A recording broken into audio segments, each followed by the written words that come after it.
An image appears of a document representing a soldier's pension with handwriting at the bottom. At the top, text reads, Pensions of Guilford Courthouse. A map appears showing colonial North Carolina. Just north of its border in Virginia, a painting depicts a father sitting for his portrait with his arm on his son's shoulder. The picture then transitions to just a cameo of the son. This cameo then moves down the map from Virginia through North Carolina into western South Carolina. In the fall of 1780, John Irby's father sent him from their home in Charlotte County, Virginia, to South Carolina to check on his uncle.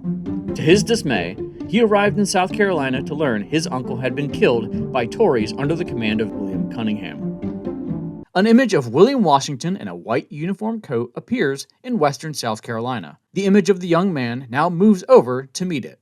John fled for safety with others from the area to William Washington's force, which had recently been deployed by Nathanael Greene to, quote, spirit up the partisans of the backcountry. A pencil sketch shows a dense column of troops marching across the screen from left to right.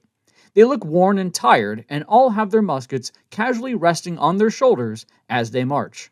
There, John and other refugees formed a company of 60 militiamen who were put under the command of Andrew Pickens. We return to the young man on the map of the Carolinas. An inset appears depicting blue-coated Continentals firing at redcoats at the Battle of Cowpens. The young man's image now moves up and to the right on the map, returning to Virginia. John served with them at Cowpens, traveled with the army in the race to the Dan, and while in Virginia, transferred to the command of the Halifax County, Virginia militia, serving with that unit at Guilford Courthouse. An inset image shows surprised redcoats. They are in dense woods, and to the right of the image, a mixture of militia and blue-coated Continentals fire at these soldiers from behind trees.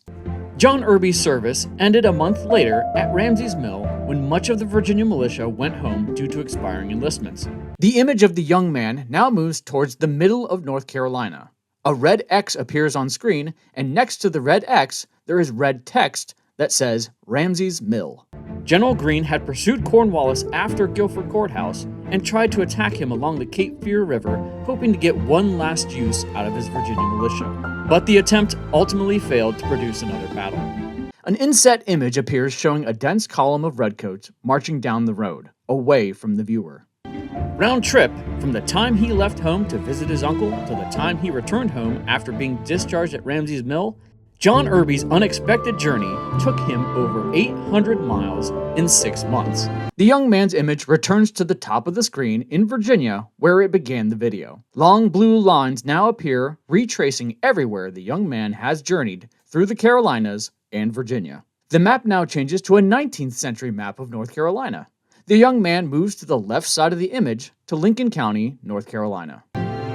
John Irby moved to North Carolina in 1807, and it is in Lincoln County that he applied for and received a pension in January 1833 at the age of 71. The National Park Arrowhead logo appears.